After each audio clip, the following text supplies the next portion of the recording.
What's up guys? Yan. Sa araw na to guys, pupuntahan natin si Dexter aka Boy Dila. Ngayon hinahanap na siya ni Mayor sa kanyang ginawang pambabasa doon sa rider. Tapos si dinidilaan pa kaya tinawag na Boy Dila. Yan ay isang maging aral sana sa iyo sa ginawa mo. Masaya ka sa ginawa mo pero yung balik yun na matindi. Maging viral ka sa buong Pilipinas, hindi na sa Pilipinas, sa buong mundo. Ano guys, ano pang ginagawa nyo guys? Tara, puntahan natin. Panoorin natin kung anong gagawin nito ni Boy Dila. Kabilaan ng pagsusuri, kabilaan ng paghahanap dyan doon sa rider, hingi siya ng gustong tawa doon sa rider. Eh yung rider wala na, galit na sa'yo. Oh my God, ayan na. So, panoorin natin guys. Let's go! Medyo na-stress na ako guys. Ay, di salamat. Oh my God! Mga namaba sa akin, mga nagbabanta sa akin guys. Gagawin kong alien yung mga basher ko.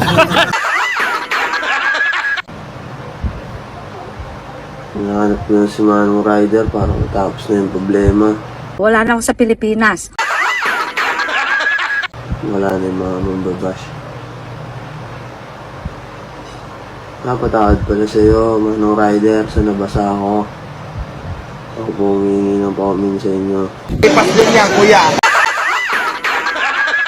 Kung panong bumbalubag-lobog dun. Ako po, patawad po sa inyo, Manong Rider. Sana po mapanood nyo to. I love it. Kala ko totoo na!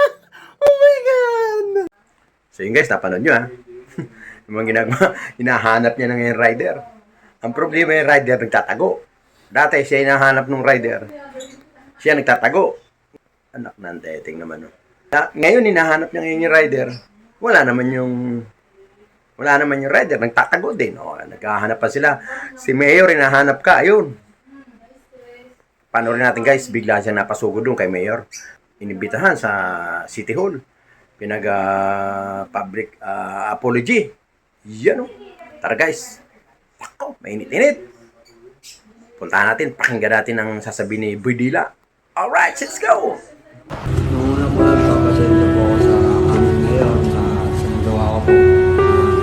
Dahil po sa akin, parang sisira po ang kasanuan po. Lahat po ako humingi po ako ng paumin sa inyo sa mga sabi ko po sa inyo. Lalong-lalo na po sa rider, humingi po ako ng tawad po sa inyo. Gusto ko po kayong makita sa personally na gusto ko po sa inyo humingi ng pauman din po. Sa mga nagbabanta po sa akin, hindi ko na rin po maisip kung ano po, stress na rin po ako na kung ano-ano na lang din po yung malabas sa pagbabanta sa akin na lalo na po sa mga pamilya ko. Huwag naman po sana nilang idamay. Nagalit po sila sa akin, ako na lang po ang ano nila.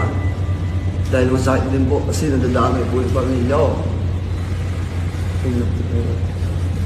So yun guys, napanood nyo si Boy Dila. Hindi na Boy Dila, Boy Yuko na ngayon. Hindi na si Dexter, Boy Dila, Boy Yuko. Ayan, at iyak. Hagulhol si Boy Dila. Oh my God! Yan ang sinasabi ko. Sa huli ang pagsisisi. Naku, talaga naman. Gusto lang sumikat. Ang dami pang ginagawang paraan para sumikat lang. Naku, kung nagustuhan nyo yung vlog ni Kuya Obas, huwag nyo kalimutan mag-subscribe. At kung bago lang kayo sa YouTube channel ni Kuya Obas, ayan, huwag nyo kalimutan i-hit ang notification bell para lagi kang updated sa mga video ni Kuya Obas. Ayan, ang video na to ay katang-isip lamang at nilalarawan lang natin ang pangyayari. Wala pa tayong sinisino rito. Alright, hanggang dito lang. Maraming salamat po. Thank you. Hanggang sa muli. Ingat ang lahat.